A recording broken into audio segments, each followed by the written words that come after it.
She's a real woman with a real life. She's someone you can relate to. Dawn Newton.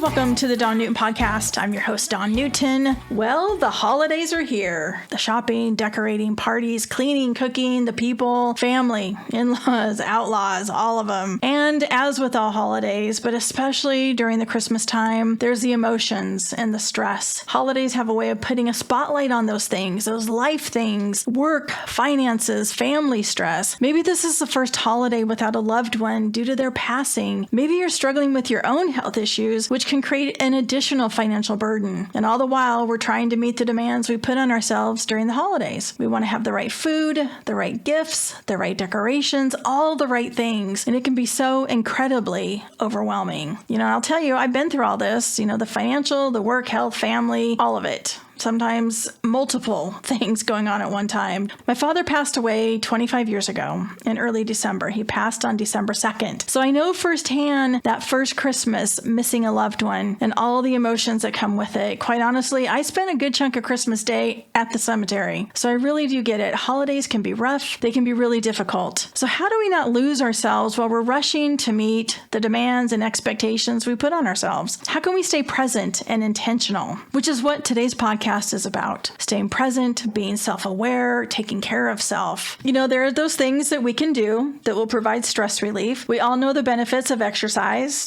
Just move, going for a walk, maybe work in an exercise class. Just move your body, get out in nature, take time to breathe. Give yourself a timeout. Give yourself permission to unplug from those electronic devices, even if only for 5 minutes. Make an appointment with yourself. Seriously, tell everyone you have a doctor's appointment or whatever. You don't need to explain yourself, but just take that time for you. Do something you enjoy, something that's just for you, something that's just going to take you out of the chaos. Meditate, read, take a nap, meet a friend for coffee. Just take this time to recharge and reconnect with yourself. And while these are all great and healthy habits to make part of the holidays and hopefully part of your regular routine outside of the holidays, what about that not getting lost in the chaos? How can you stay present and take care of your emotional well-being? Do you allow yourself time to feel your emotions? All the good, all the bad. Well, here's what works for me, because I find myself, I get lost really easy during the holidays and when things get a little chaotic. And it doesn't take much time to do this, and it is so worth it. I check in with myself and I ask myself some questions. Oh, and I would encourage you to write it all down. Write these questions down, and especially write down your answers. Like handwrite it down, whether you have a journal or a piece of paper, a napkin, whatever. And if you have to, tap it into your phone.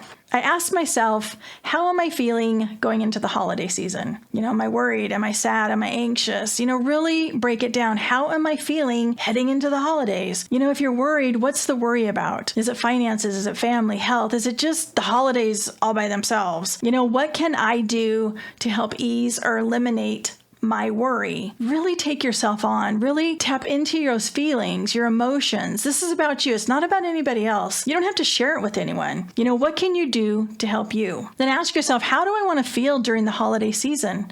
Do I want to feel relaxed, peaceful, happy? And how can I make that happen? What advice do I have for myself? That's the thing, is that we're really good at giving advice to other people. When our friends or loved ones or whomever is stressed and they're worried and anxious and all those things, we offer great advice. Tell them just to slow down, take a minute. What can I do to help? We need to do more of that for ourselves. And as you move through the holidays, revisit what you've written, especially when you're feeling lost or overwhelmed. This is one way to stay grounded and present. This is how you know who you are. This is knowing self. And by rereading what you wrote, you're revisiting your feelings at that moment in time. Compare how you were feeling then to now. It's a great reminder, to check in with yourself. And then, give yourself credit that you allowed yourself to take this time for you. How often do we do that? This self-care stuff, it's not always easy, but the more you do this self-care stuff, it gets easier. especially when you start noticing a change in yourself. You're going to be more relaxed. You're going to be more peaceful. It doesn't mean life won't get stressful or go off the rails, because it will, but you're going to recognize when it's happening and be able to step back, check in on how you're feeling, and then move from there. It's a practice, and you really need to be patient with yourself. You know, everything I'm suggesting to you, I've done and continue to do. I would even encourage you to do some counseling, especially during the holidays. That is some self-care that is worth every penny and every minute that you spend with a really great qualified counselor. Why do I do this work, and why do I share this with you? Because I know I'm tired of the self-inflicted burnout, and I'm sure you are too. So how do we stop it? How do we make it less? How do we take care of ourselves? Do I have it all down? Are my holidays and all the other days perfect and stress-free? Absolutely not. But it does help. You know, I've gotten pretty good at catching myself when I'm pushing too hard or feeling stressed. I can tell, because I'll start getting pissy and get frustrated and get impatient with myself and those around me. And if I'm able to catch myself, I do give myself a timeout, take myself on, do a little self-interrogation, you know, and I start with the questions. Hey, what's going on? How are you feeling? What's happening? All of that stuff. And sometimes if I'm not catching myself, my husband does.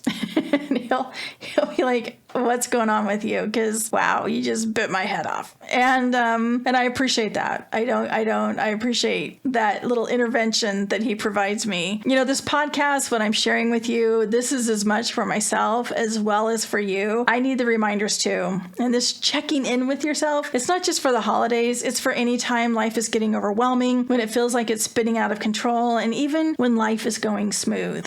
Like I said, checking in with ourselves, it is a practice. It's never perfect, and it's not about being perfect. Does anyone really have a perfect holiday season? I'm going to say no. You know, the demands of the holidays can be overwhelming, and if you are missing someone, it can be really extremely difficult. So be kind to yourself. Check in on you frequently. Maybe it will ease some of the stress so you can experience a more relaxed and peaceful time during the holidays, enjoying the people, the connections, and the things that matter most to you. You know, when you think about it, isn't that what the holidays are all about? The Dawn Newton Podcast is written, produced, and hosted by Dawn Newton.